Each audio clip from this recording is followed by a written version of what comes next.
समझाया था parallel channels के फेकआउट्स के बारे में, और ये ही आपको देखने को मिला है, और ये मैंने आपको करके दिखाया है, और उस पर ट्रेड भी लगाई है, और उस पर प्रॉफिट भी कमाया है, लेकिन वो किसी काम का नहीं है। उसमें ज़्यादा प्रॉफिट हुआ नहीं, 30-35 हज़ार का होगा, इसको छोड़ो, साइड हो जाओ भाई। तो अभी एक्सप्लेन करते हैं आज का। अब कोई कुछ नहीं बोलेगा, आप सुन लो प्लीज़, वरना कचवा चल रहा है मेरे नाम के ऊपर, दिख रहा होगा आपको, उसको छोड़ दूंगा मैं। कैसे तैर रहा है ये, मुझे बड़ी अच्छी लगी वीडियो, मैंने लगा दी। कछुआ अच्छा होता है ना तैरता हुआ, पैसे आते हैं, पर ये आ नहीं रहा मेरे पास से जा रहा है, इसका मतलब पैसे लेके जा रहा है, इसको खींचना पड़ेगा। अच्छा छोटा हो रहा है, बड़ा कर देता हूँ इसको थोड़ा सा।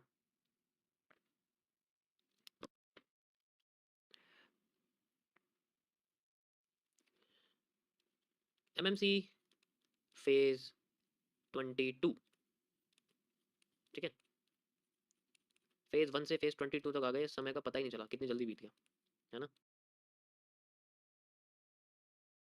आज मेरा खाना बनाने का मूड है, बता क्या खाएगी? थोड़े फ्राइज बना दे, मेन कोर्स में दाल मखनी और रोटी बना। समय का पता ही नहीं चला, कितनी जल्दी बीत गया, है ना, है ना। गाइस मैं ऑफलाइन क्लासेस से पहले ऑफलाइन मीटअप करने की सोच रहा हूँ, पहले मैं देख लूँ कि कितने लोग हैं जो ऑफलाइन अटेंड कर सकते हैं, मुझे आइडिया नहीं, तो इसलिए मैं ज़्यादातर स्टेट्स में ऑफलाइन एक तरह से मीटअप ही रखने के लिए सोच रहा हूँ। तो मैं सबसे पहले शुरुआत कर रहा हूँ धीरे धीरे करके, दिल्ली, फिर और भी बहुत सारे हैं, ठीक है। तो पहले मैं ऑफलाइन क्लासेस से अच्छा मैं ऑफलाइन इवेंट क्रिएट करूँगा, क्योंकि मुझे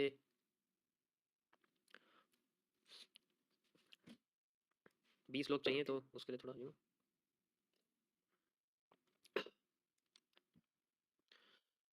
फेज 22 में आज आपको मैं समझाने वाला हूँ BR के बारे में। ये बैंक रेसिप्ट नहीं है, this is BR, supply and demand, जिसे आप BS और BD भी बोल सकते हैं, BD नहीं BD, ठीक है। इन शॉर्ट फॉर्म में मैं इस तरीके से लिखता हूँ चार्ट में, BD या B और S, ठीक है। अब ये BR का मतलब क्या है? BR का मतलब है ब्रेक,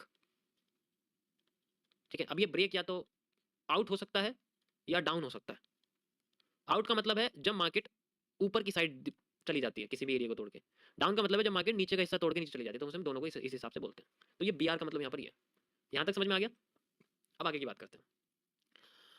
ये पीछे के एक कॉन्सेप्ट का अपग्रेडेड वर्जन है, मैं इसके बारे में ऑलरेडी बता चुका हूँ, लेकिन मैंने इसको समझाया नहीं पहले। मार्केट में एक बहुत अच्छा यहाँ पर मूव आ रहा है डाउन साइड में, लेकिन वो सीधे नहीं आ रहा है, वो इस तरीके से क्रिएट हो रहा है, ऐसे आ रहा है, फिर ऐसे आ रहा है, और फिर दोबारा से हमारे पास में ये फ्लक्चुएट करके नीचे जा रही है मार्केट, दोबारा से इस तरीके से नीचे आ रही है, फिर वो अपने आप को स्क्वीज कर रही है, ऊपर जाना नहीं चाह रही है, और फिर और स्क्वीज कर रही है, एंड देन यहाँ पर हमारे सामने बनती है एक लाइन। मान लो मैं इस तरीके से आपके सामने एक लाइन बना रहा हूँ, कर्व लाइन आप इसको कह सकते हैं, और नीचे भी आपके सामने एक लाइन बन रही है, ठीक है। अब मार्केट इसमें से किसी भी जगह पे क्रॉस कर सकती है, बिल्कुल कर सकती है।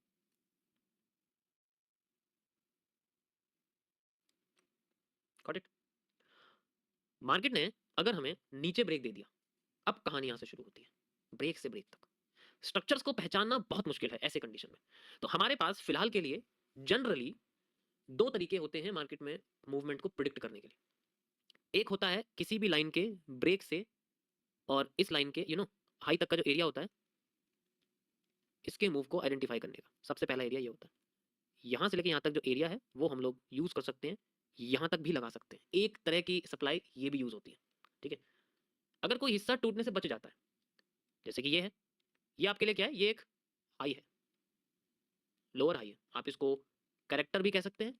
तो ये टूटने से बच जाने की वजह से मार्केट में स्क्वीज होने लग जाता है, या फिर करेक्टर बन जाता है, एक पीरियड बन जाता है, दोबारा से एक स्ट्रक्चर बन जाता है। और अगर वो नीचे ब्रेक दे दे, तो हम इसमें एक और तरीके से सप्लाई को मेजर कर सकते हैं कि इसके हाई से ब्रेकआउट तक का जो मूव है, और इसके ब्रेकआउट से आगे तक के मूव को हम लोग यूज कर सकते हैं रिवर्सल के लिए। And then market tries to use itself and start upgrading itself, ताकि वो इस एरिया पे आके अपनी एक IFC कैंडल क्रिएट कर सके। समझ आया? करके दिखाता हूँ आपको, चार्ट पे आ जाओ जरा एक बार, अभी लाइव में दिखाता हूँ मैं आपको। आया था लेकिन मैंने बोला नहीं, क्योंकि फिर वही बात है, लोगों को पता लग जाता। आपके सामने स्ट्रक्चर बना हुआ है सिंपल, उसमें कोई इशू नहीं है, और मार्केट अपने आपको यूज भी कर रही है, दिख रहा होगा आपको यहाँ से। अब इसमें हम लोग आइडेंटिफाई कैसे करेंगे कि मार्केट हमारी कितना नीचे जा सकती है, कितना ऊपर जा सकती है।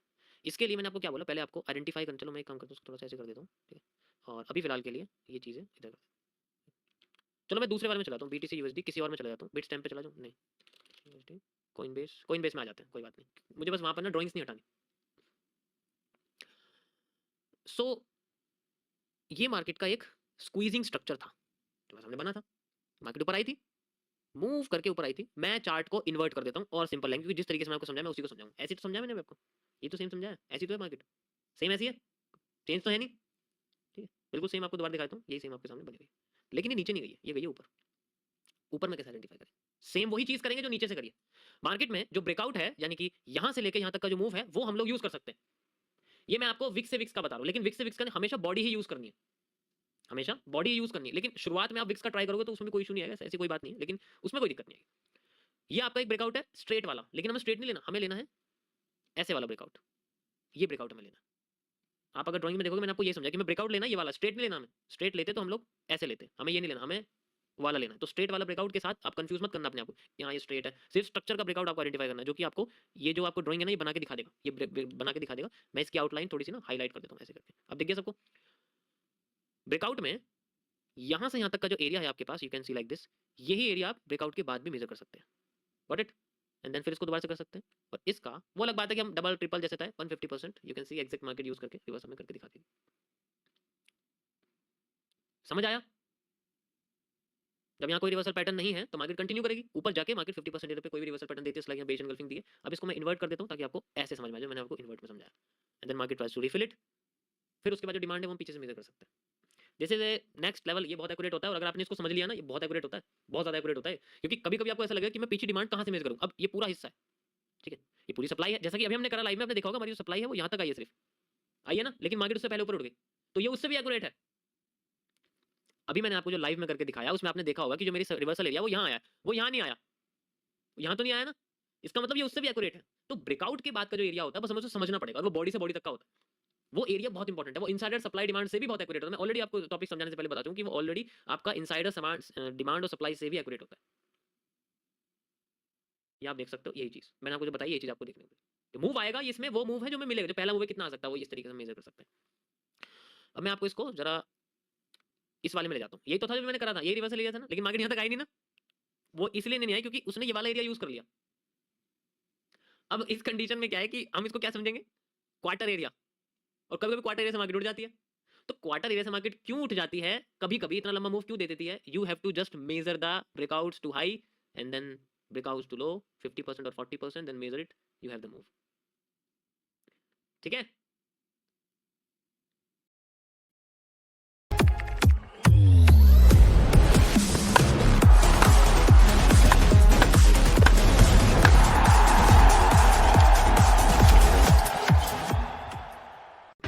ये सब लोग स्टॉक्स में इन्वेस्ट करने के लिए सैलरी डे का ही वेट क्यों करते हैं? Like seriously why? Yes, just like volume burst आप इसको कह सकते हैं। So it's highly accurate than inside. देखो ये नॉर्मल सप्लाई डिमांड है, इनसाइडर डिमांड उससे एक्यूरेट होता है, ये उससे भी एक्यूरेट है। You have to use it, जैसे कि आप चाहो वैसे करके इसको इस्तेमाल कर सकते हो, लेकिन इसके लिए आपको स्ट्रक्चर्स को समझना बहुत ही ज़्यादा ज़रूरी है। लाइव में करते हैं, अरे ऐसे कैसे छोड़ देंगे। अभी हमारे पास ये मैंने आपको एक कर्व लाइन बना के दिखाई है, दिखाइए, बिल्कुल दिखाइए। अब यहाँ पर अगर मैं मार्केट को इस तरीके से एक ऐसे स्ट्रेट लाइन में कन्वर्ट कर दूं, तो मेरे लिए ये एक पैटर्न कंप्रेशन का बन जाएगा, कॉन्ट्रैक्शन का बन जाएगा।